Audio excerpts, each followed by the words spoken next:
Então, boa noite, prof. Boa noite, pessoal. Prof, como eu tinha comentado, eu não vou conseguir apresentar de noite, então por isso eu estou gravando esse vídeo.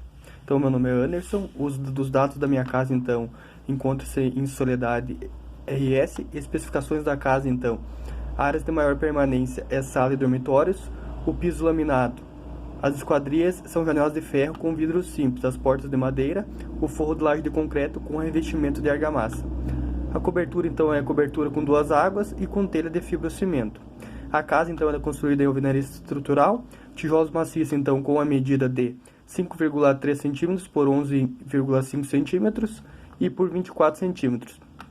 E concreto armado na laje, paredes com espessuras de 15,5 com revestimento de argamassa incluso, de ambos os lados. Então eu tenho 2 cm de revestimento de argamassa aqui e 2 cm de revestimento de argamassa aqui. E aqui no meio é tijolo de 11,5. Então aqui o meu principal problema é o quarto, então, que ele fica na orientação oeste da fachada frontal, pois no verão, então, o meu quarto ele é muito quente, ele fica igual uma sauna. Então aqui é a imagem onde mostra a janela do meu quarto. As melhorias, então, sugeridas para o meu projeto. Então, para solucionar o problema mostrado acima, eu cito algumas alternativas. Uma melhoria que eu pensei foi no brise vertical, pois ele pode auxiliar na redução de entrada da radiação solar, que daí aqui eu fiz uma imagem do brise na janela. Também outra melhoria que eu comentei é vidro insulado também, que é também chamado de vidro duplo, porque ele tem um vidro interno e um vidro externo. E também ele bloqueia o calor e aproveita melhor a luz natural. E também reduz os ruídos do ambiente e o isolamento acústico.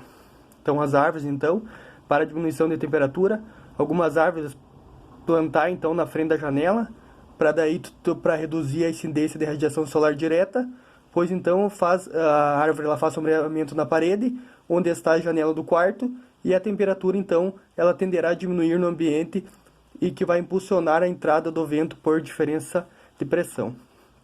Então aqui, na parte do cálculo da ventilação em relação à área do dormitório, eu peguei essa tabelinha então da norma 15575 de 2013. Então aqui eu fiz o cálculo. Que o cálculo é como? É a área do piso total eu tenho 11,9 metros quadrados do meu quarto. O tamanho da janela dele é 2,20 por 1,20, só que a área de ventilação da janela, aonde tu consegue mover as placas dos vidros, é 0,95 por 1,10, que dá 1,04 metragem total. E a área aqui então é 100 vezes 1,04, que é a área de ventilação da janela, dividido por 11,9, que é a área do piso, que eu vou ter 8,73%.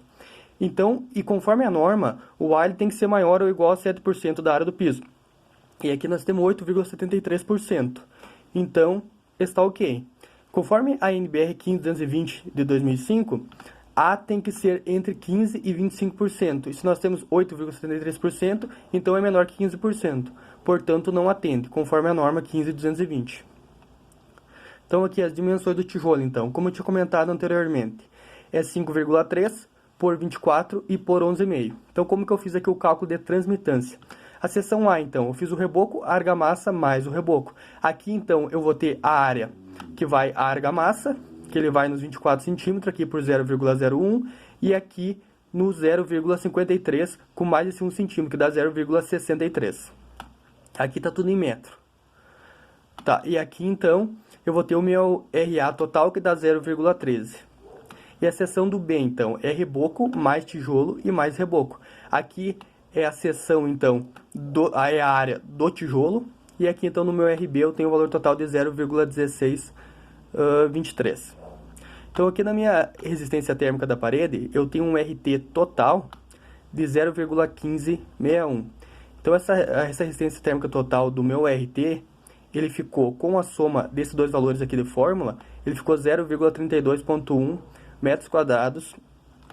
Aqui, daí a parte de transmitância térmica, a parte do meu U, aqui esse de fórmula aqui é 1. Daí é dividido por esse valor que eu tinha achado no RT, que eu vou ter 3,06. Mas ele não passa, pois os resultados estão acima do permitido pelas normas abaixo, para a zona bioclimática 2. Por quê? Porque as normas do 15220, o U tem que ser menor ou igual a 3, e ele está 3,06, então ele está um pouco acima. E aqui na NBR 15575-2003, ele tem que ser menor que 2,5, o U. Então aqui uma solução para essa diferença, que não é uma diferença muito grande, né? De repente a solução seria um isolamento. E colocando isolamento até que chegasse aqui a um valor adequado, então.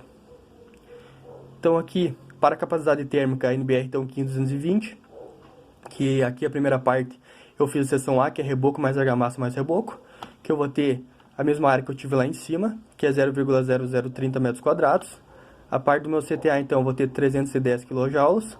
A parte da seção B, então, mesma coisa lá em cima, é reboco, tijolo e reboco, que eu vou ter a área do tijolo aqui, que é 0,0127 metros quadrados. A parte do meu CTB, então, eu vou ter 249 kJ. E a parte da capacidade térmica da parede, então, eu vou ter 258 kJ. Então, e aqui, conforme a norma, tem que ser maior ou igual a 130 kJ. Então, passa na capacidade térmica. Pois aqui, então, eu tenho 258 kJ. Prof, e referente à parte do telhado, que ficou faltando da cobertura, eu tinha mostrado aquele vídeo lá das duas águas. Só que aqui em casa é diferente. Aqui em casa as duas águas, ela caem, como é laje e tem a platibana em roda, as duas lajes elas caem pro meio da casa. E o meio da casa passa uma calha. Aí é diferente. Daí eu não consegui achar o modelo certo para mim poder calcular e acabei que não fazendo. E também foi a dúvida de muitos colegas meus também. E era isso aí, Pro. Não vou prolongar muito, porque eu não sei o que eu vou conseguir te enviar no e-mail. Tá, Pro? Isso aí então. Muito obrigado, pessoal.